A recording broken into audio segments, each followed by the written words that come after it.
The RTX 5090. How powerful is it really? Well, today we will be checking out the features for the most powerful GPU that has ever been made by NVIDIA. So to start with, we will be dividing this video into two parts. First, the cores, RAM, and feature level of this GPU.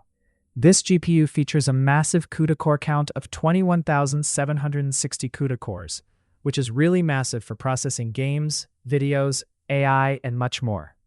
Then, this GPU features 680 5th-gen tensor cores. Tensor cores are the cores that render your game in a lower resolution and use AI to upscale the resolution, which gives much more frame rate.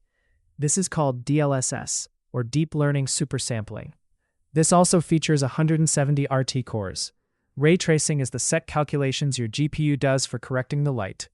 Here's the difference between RTX on versus RTX off. You see there is corrected lighting in the one where RTX is enabled. This is the job of the RT cores, but can be super heavy on the GPU. That is why NVIDIA made DLSS, so that the user can enjoy the benefits of RTX plus the FPS they actually paid for. The feature level of this GPU is the DirectX 12.2 or DirectX 12 Ultimate, which can be super useful for modern games which need the compatible hardware. It also comes with the latest 32 GB of GDDR7 memory, which is super essential for gaming. Next part, GPU comparison of the previous generation. The RTX 5090 will now be compared to the RTX 4090.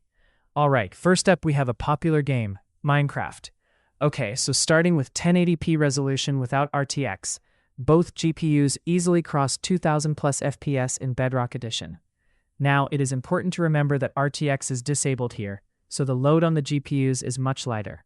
Next, if we enable RTX, the load instantly becomes so high that FPS will drop to around 280 to 340 FPS on the RTX 4090 and 380 to 460 FPS on the RTX 5090. Now we move up to 4K resolution where the texture detailing is much higher than what it was on 1080p resolution.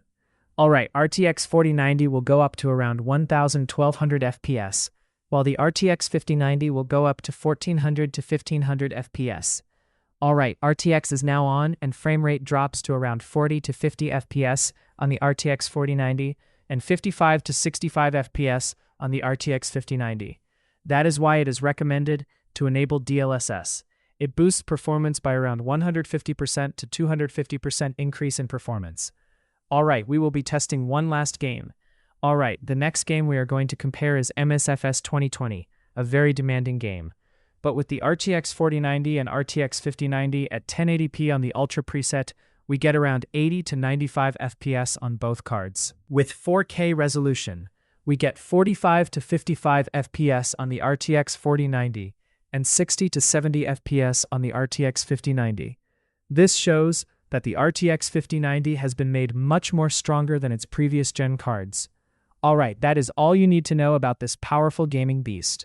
Although it costs from $3,000 all the way to $7,500, this card is the most powerful GPU NVIDIA has ever made, and they might be releasing the RTX 60 series soon.